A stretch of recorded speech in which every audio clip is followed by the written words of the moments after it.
Donc ici, on va continuer sur l'unité 3 et puis sur la leçon 11, les applications de la trigonométrie. Ici, on va faire une petite révision, plus une petite révision. On va introduire quelques notions, mais pas beaucoup.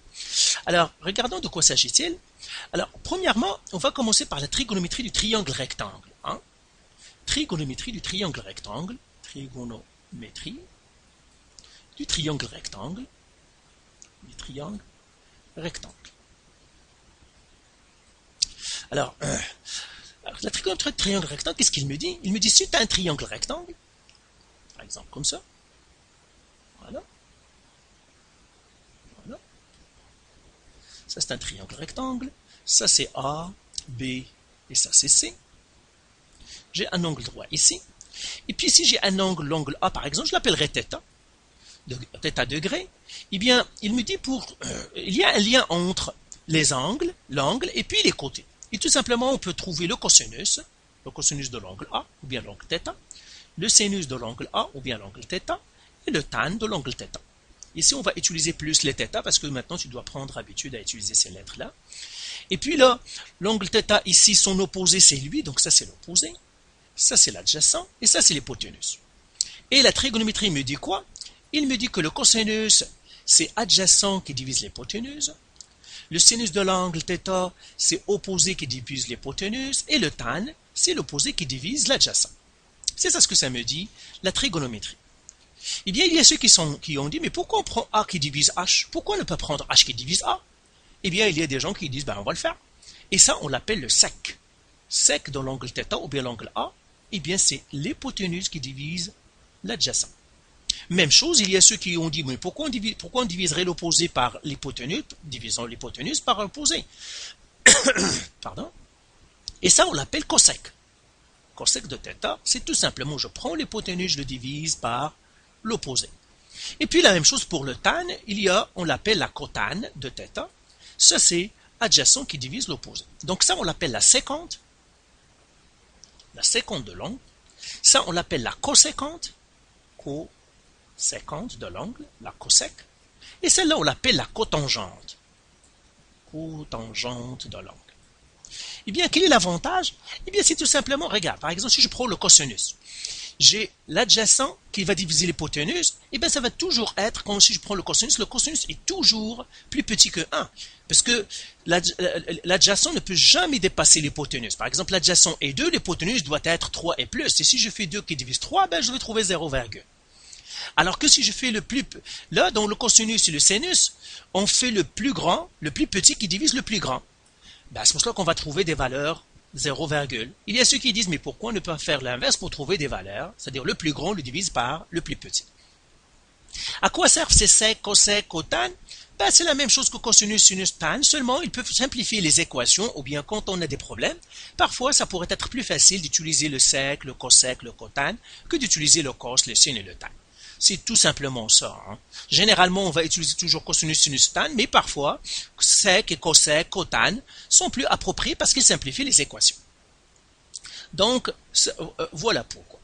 Maintenant, on va prendre quelques exemples. Prenons un exemple. Je prendrai ici exemple 1. Et là, je prendrai un triangle rectangle avec quelques mesures bien particulières, tout simplement pour l'analyser. Disons que j'ai un triangle rectangle comme ça. Voilà. Ça, c'est mon angle θ. Et disons, ça, c'est 3 unités. Ça, c'est 4 unités. Eh bien, ça, c'est un triangle rectangle. En faisant Pythagore, par exemple, celui-là, je ne le sais pas, eh bien, tu connais ces deux-là. Tu peux faire C au carré est égal à A au carré plus B au carré. Et je te laisse le faire. Si tu le fais, tu vas trouver C est égal à 5 unités. Donc, ça, c'est 5 unités. Et maintenant, je te dis, par exemple, ben, on doit calculer tous les rapports primaires. Moi, ce que je veux que tu me calcules, ben, on veut calculer le sec de l'angle θ. On veut calculer le cosec de l'angle θ. Et on veut calculer le cotane de l'angle θ. Alors, comment on va faire? Eh bien, tout simplement, tu dis, premièrement, je vais commencer par, tout simplement, par les inverser, commencer par sortir mes informations. J'ai l'adjacent égal, opposé égal, hypoténuse égale. L'adjacent, c'est combien? Donc, ça, c'est opposé, ça, c'est adjacent, ça, c'est hypoténuse. L'adjacent, c'est 4 unités. L'opposé, c'est 3 unités. L'hypoténuse, c'est 5 unités. Et là, tu me dis, ben, c'est facile maintenant. Sec θ, ben, tout simplement l'hypoténuse qui est 5 unités, qui divise l'adjacent. L'adjacent, c'est 3. Là, c'est 4 unités. Donc, c'est 5 sur 4. Lui, ici, cosec, non, je vais l'écrire un peu plus haut. Voilà. Lui, si je vais l'écrire aussi un peu plus bas, ben, le cosec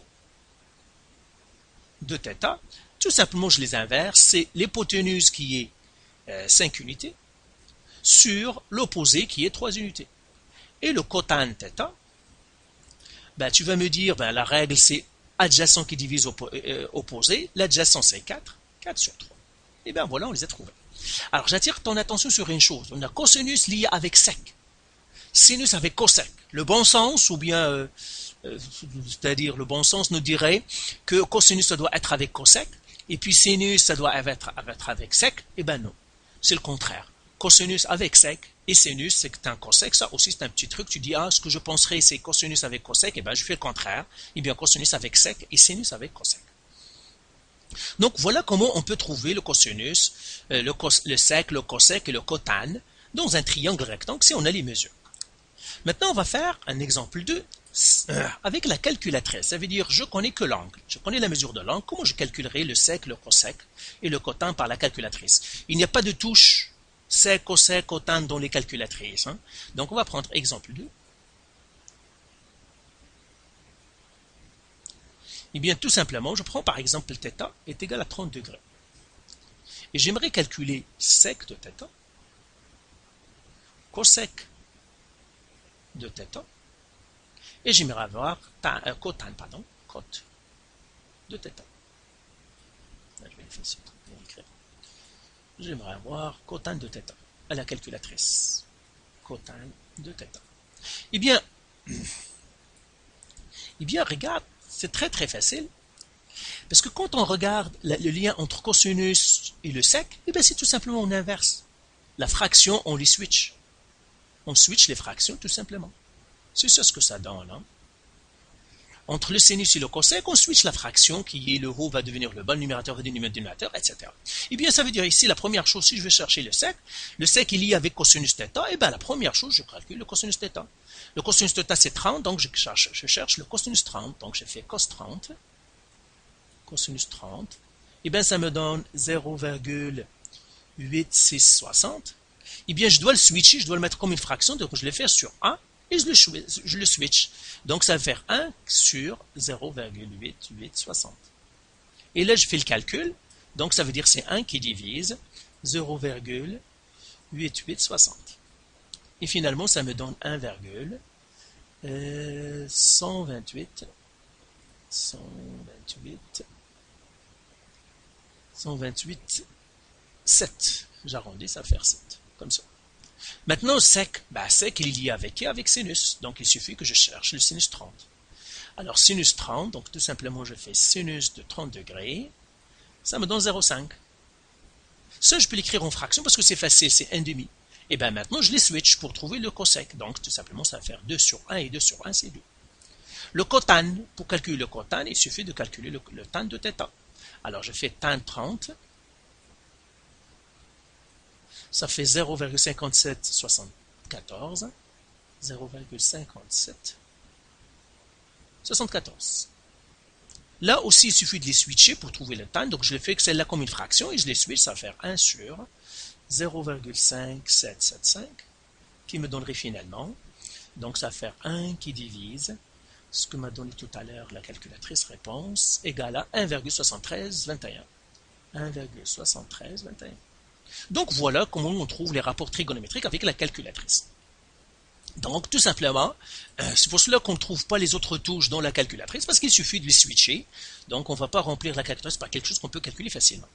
Alors maintenant, règle importante. Donc on va faire règle. Alors, tu as remarqué ici la différence entre cosinus et sinus, c'est tout simplement l'un et l'inverse de l'autre. Je les switch, je les inverse. Ça veut dire quoi? Ça veut dire sec de θ. Et bien, c'est l'inverse du cosinus. Donc, 1 sur cosinus θ. Parce que l'inverse d'un nombre, c'est 1 qui divise le nombre. Cosec de θ, et bien, c'est l'inverse du sinus. C'est 1 sur sinus θ. Et cotan, de θ, et bien, c'est l'inverse de θ. C'est 1 sur tan θ.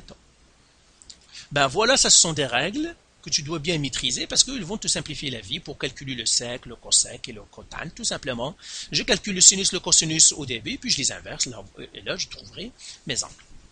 Ça, c'est la trigonométrie du triangle rectangle. Maintenant, quel est le défaut du triangle rectangle ou bien la trigonométrie du triangle rectangle? Donc on va écrire ici inconvénient. Inconvénient.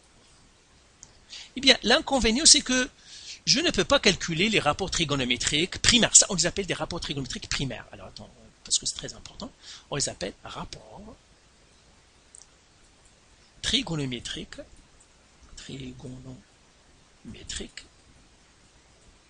primaires. Donc, si on te dit, par exemple, trouve les rapports trigonométriques primaires, il veut que je donne les 6. Cosinus, sec, sinus, cosec, tan, cotane. Donc, c'est ça les rapports trigonométriques. Inconvénient, c'est que ces rapports-là, pour le triangle rectangle, le θ, l'angle doit être entre 0 et 90. Donc, inconvénient, l'angle doit être entre 0 et 90 degrés. Ben, si l'angle est plus grand que 90 degrés, ben, un triangle rectangle, les angles aigus ne peuvent pas dépasser 90 degrés. Par contre, on a des angles de 180, des angles de 140, des angles rayons tronc de 140, 300. On a même des angles négatifs. Par exemple, je pourrais avoir un angle 40 degrés, un angle moins 40. Donc, c'est pour cela que la trigonométrie du triangle rectangle n'est pas suffisante. Et pour cela, on fait la trigonométrie du cercle ou bien la trigonométrie du plan cartésien. On va faire ici trigonométrie du cercle. Trigonométrie du cercle. On va définir la trigonométrie du cercle. Trigonométrie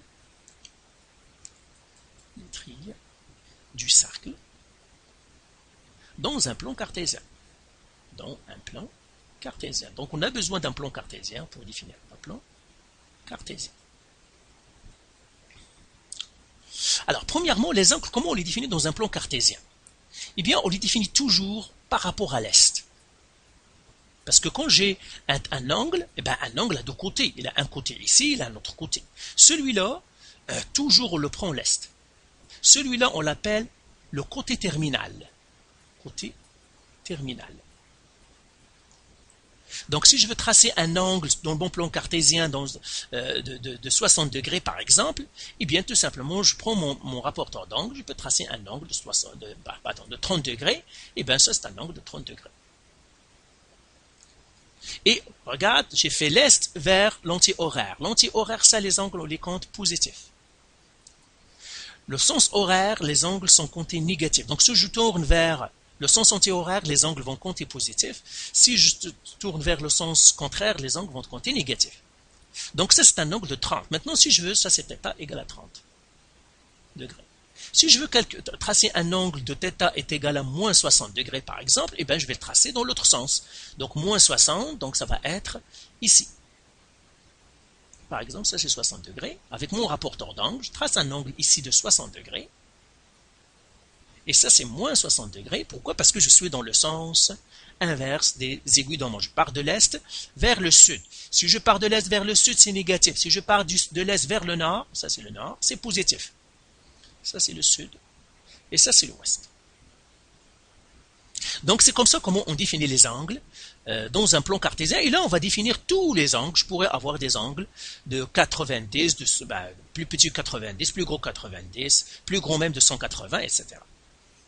Donc, c'est comme ça comment on définit les angles. Maintenant, comment on va définir le cosinus et le sinus dans un triangle, dans le plan cartésien? Eh bien, par exemple, je prends un angle. Prenons celui-là, par exemple, cet angle-là. Et maintenant, si je te dis, quel est le cosinus? Ça, c'est un angle, θ. Et je te dis, calcule-moi cosinus θ, sinus θ, tan θ. Et puis la même chose, sec θ, cosec θ et cotane, cot θ. Je te dis, calcule-moi ça. Et bien, tu vas me dire, c'est facile. Tout simplement, qu'est-ce que je vais faire? Et bien, je trace un triangle rectangle. Tu me dis, par exemple, je trace un triangle rectangle qui est facile à lire, je prendrai celui-là, par exemple. Ici, ce point-là est facile, je trace ce triangle rectangle-là. Ici, même, je pourrais tracer ce rectangle. Et puis celui-là, tu me dis, ça, je m'en fous, je vais l'éliminer, c'est comme s'il n'a jamais existé. Et tu me dis, cet angle-là, ça c'est l'opposé, ça c'est l'adjacent, et ça c'est l'hypoténuse. Et puis tu me dis, tout simplement ça, c'est un point ici que j'appellerai P. Et si tu regardes ici, ça c'est combien? 1, 2, 3, 4. Ça c'est 1, 2, 3. Mais ça c'est quoi? 3 et 4. Donc le coordonnées de ce point-là dans le plan cartésien, c'est 4, 3. Ça veut dire quoi? Ça veut dire ça c'est X. Et ça c'est Y. Et là tu me dis, ben, tout simplement, qu'est-ce que je vais faire? Je sors mes informations. J'écris opposé égal, adjacent égal, hypoténuse égal. Et là tu me dis, ben, l'opposé en fait, c'est-à-dire l'adjacent c'est 4 unités. L'opposé, c'est 3 unités. Alors, l'hypoténuse, je peux le calculer avec Pythagore. Donc, je fais Pythagore. Donc, Pythagore, tout simplement, je fais C au carré est égal à A au carré plus B au carré. Je connais les deux cathètes ici parce que le triangle est rectangle ici. Et tu me dis C carré est égal à 3 carré plus 4 au carré. C au carré est égal à 25. Je fais la racine carrée, je fais la racine carrée. C est égal à 5. Tu me dis, ah, l'hypoténuse, je viens de trouver, c'est 5 unités. Et là, tu vas me donner les rapports trigonométriques. Eh bien, lui, tu vas me dire, en fait, ça c'est tout simplement adjacent sur hypoténuse, c'est 3 sur 5. On a déjà fait ça. Lui, c'est... pardon, ça c'est 4 sur 5. Ça c'est 3 sur 5. Ça c'est... opposé, c'est 3 sur 4. Et tu me dis, les cosecs, tout simplement, je les switch. Donc 5 sur 4. Celui-là, je les switch. 5 sur 3. Ces deux-là, je les switch. C'est 4 sur 3. Ok, c'est ça comment tu vas le faire. Eh bien, si on veut généraliser, eh bien, en fait, l'opposé ici, c'est quoi? C'est Y. L'adjacent ici, c'était quoi? C'est X. Et l'hypoténuse, en fait, on l'appelle R. C'est pour ça qu'on appelle cercle. Donc, dans le plan cartésien, la longueur ici, on l'appelle R. Et là, si je veux faire ça, eh bien, tout simplement, je pourrais écrire cosinus θ est égal. L'opposé, c'est X, l'adjacent, c'est X, sur l'hypoténuse qui est R. Le sinus θ, eh bien, c'est Y sur le R, parce que c'est le Y sur le R. Et puis le tan θ, c'est quoi? Eh bien, c'est Y sur X. Même chose que pour le sec. Ben, tout simplement, je les switch. R sur X, sinus θ, R sur Y, et puis le tan θ, X sur Y. Et bien voilà comment on va définir dans le plan cartésien. Tout simplement, on va définir dans le plan cartésien les rapports trigonométriques. Comment je calcule R? Eh bien, en faisant Pythagore. Ou bien le raccourci, c'est x au carré plus y au carré. Si j'ai besoin du R, j'écris x au carré plus y au carré. Donc, c'est comme ça comment on définit dans le plan cartésien les rapports trigonométriques. Alors maintenant, on va appliquer ces formules-là. Premièrement, je vais les écrire tout en haut. Donc, c'est comme ça dans le plan cartésien, comment on définit le cosinus, le sinus, le tan, etc. avec ces formules. Donc, je vais les réécrire en haut et on va faire quelques exemples pour que ça soit plus facile. Donc ça ici, attendez, je vais... Ok, voilà. Donc, c'est ça. Donc, voilà. Alors, là, je vais les écrire. Cosinus d'un angle θ est égal à x sur le R. Sinus de l'angle θ est égal à y sur R. Tan de l'angle θ est égal à y sur x. Maintenant, le sec. Sec d'un angle θ, c'est R sur x. Cosec d'un angle θ, c'est R sur y. Et puis cotan d'un angle θ, et bien tout simplement, je les switch, c'est x sur y. Comment je calcule R? Eh bien, R aussi, on a un raccourci. Soit tu fais Pythagore, soit on fait racine carrée de x au carré plus y au carré. Donc, ce sont des règles que tu peux apprendre pour ces exercices-là. Alors, maintenant, on va prendre un autre exemple, un petit exercice qu'on va faire. C'est ici. Là, ils te disent, trouver les rapports trigonométriques primaires d'un angle θ en position standard dont les côtés terminales passent par le point. Ben, celui-là, on l'a déjà fait tout à l'heure, je ne vais pas le reprendre. Par contre, je vais faire lui. Donc, ils me donnent le point P, c'est moins 4, 3, donc je vais le représenter. Ils me disent, c'est-à-dire les rapports trigonométriques primaires, donc ils veulent avoir les rapports trigonométriques primaires d'un angle θ en position standard, ça veut dire on va prendre toujours le premier côté l'est, et puis le côté terminal va passer par le point moins 4, 3. Ben, moins 4, 3, tout simplement, je l'ai fait. Ça, c'est moins 1, moins 2, moins 3, moins 4. 3, c'est ici. Donc, l'angle qu'ils veulent, il est là.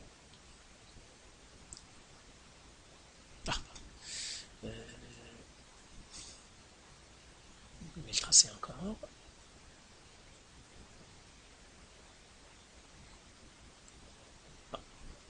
Je l'ai pas mal vu.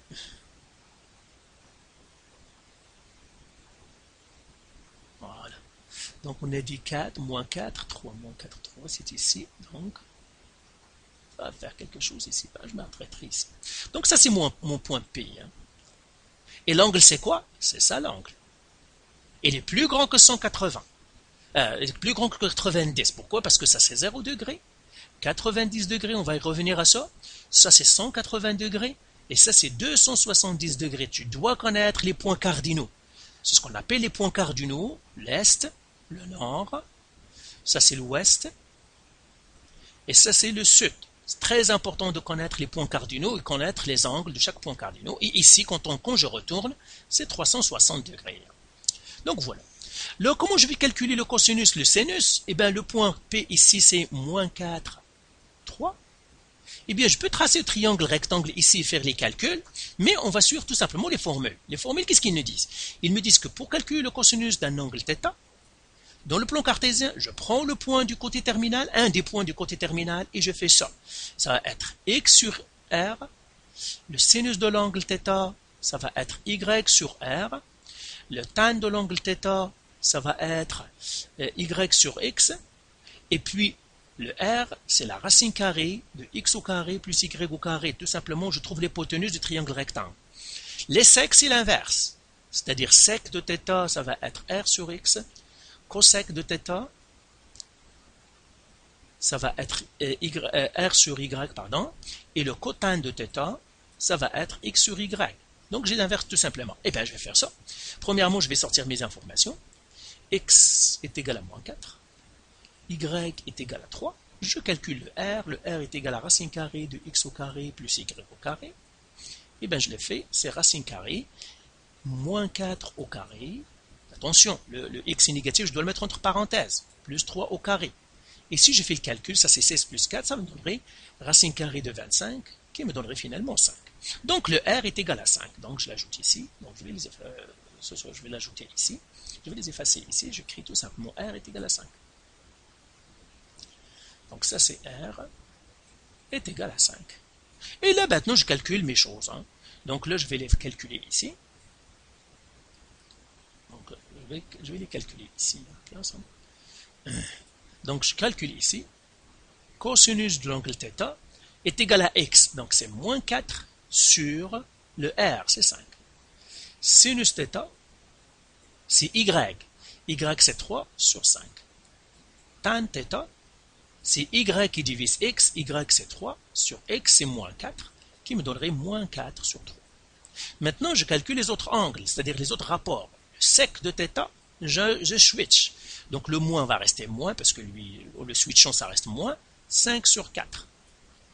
Sinus cosec θ, je les switch. 5 sur 3. Cotan θ, je les switch. Moins 3 sur 4. Et bien voilà mes réponses pour cette question-là. Alors bien sûr, c'est la même chose pour n'importe quel angle qu'il soit. Je sors mon x, mon y, je calcule mon rayon avec la formule ici et j'applique mes formules. Le cosinus c'est x sur r, le sinus c'est y sur r, le tan c'est y sur x. Donc, c'est comme ça qu'on calcule ces rapports-là. Alors, dernière chose qu'on va faire, c'est le signe de chacun. Alors, je vais les effacer ici. Et maintenant, je regarde comment je calcule le cosinus, le sinus et le tan. Ici, on écrit comme ça c'est les signes. Les signes, quand je parle du signe, c'est toujours positif, négatif. Très important de les savoir. Dans ce cadran-là, le x il est négatif, le y est positif. Ça c'est x, ça c'est y. Toujours, on commence par le premier. Ici, le x est positif, le y est positif. Ici, le x est négatif, le y est négatif. Ici, le x est positif, le y est négatif. Maintenant, quand je regarde le cos ici, Est-ce qu'il est positif? Donc j'écris cos, sin, tan. Cos, sin, tan. Même chose ici. Cos, sin, tan. Cos, sin, tan. Eh bien, tu dois savoir chacun comment il est. Alors, on regarde tout simplement les définitions. Le cosinus, c'est quoi? C'est x sur r. Le x est positif. Le r est toujours positif. Donc, le r, lui, on s'en fout du r, c'est toujours positif. Le r est toujours positif. Toujours, c'est un rayon. Donc, quand je regarde le cadran ici, le x, il est positif, donc le cosinus est positif. Le y ici est positif. Le y, le sinus, c'est y sur x. Donc, si le y est positif, c'est que le sinus est positif. Le tan, c'est le y avec le x. Positif qui divise positif, ça fait positif. Donc, dans le premier cadran, tout le monde est positif. Dans le deuxième cadran, le cosinus, le x est négatif. Le r est positif, donc négatif qui divise positif, ça fait négatif. Donc, dans le deuxième cadran, le cosinus est négatif. Le sinus, il est positif. Pourquoi? Parce que le y est positif ici. Donc, le sinus est positif. Le tan, il est négatif. Pourquoi? Parce que le y est positif, mais le x est négatif. Dans le deuxième cadran, le x est négatif, donc le tan est négatif. Regardons ici, le x est négatif, ça veut dire le cosinus est négatif. Le sinus ici, le y est négatif, ça veut dire le sinus est négatif. Le tan c'est négatif qui divise négatif, ça donne un positif. Donc, positif ici. Donc le tan est positif dans les deux cadrans impairs, 3 et 4. Ici maintenant, le x est positif, donc si le x est positif, le cosinus est positif. Le sinus est négatif, le y est négatif, donc le sinus est négatif. Le tan, lui, les deux signes, le positif moins négatif, c'est négatif. Donc, négatif. Donc, tu dois les connaître. Ça, c'est le cadran 1. Ça, c'est le cadran 2. Pardon. Ça, c'est le cadran 3. Et ça, c'est le cadran 4. Donc, toujours, quand tu vois ton angle, on va le voir plus tard, toujours, je regarde mon angle et dans quel cadran, et je dois savoir le signe de mon cosinus et de mon sinus, c'est quoi. Donc, le cosinus a toujours le même signe que le x, donc je pourrais le mettre ici, je vais effacer maintenant ça, on n'a plus besoin. Alors, pour les signes, le cosinus a toujours le même signe que x, donc je vais l'écrire ici, signe, cos avec x. Même signe.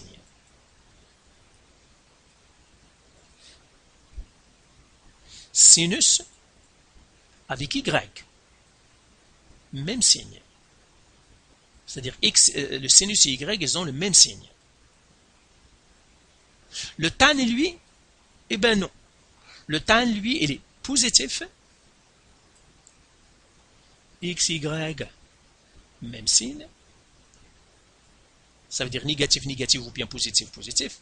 Le tan est négatif. X, y, signe contraire. Signe contraire.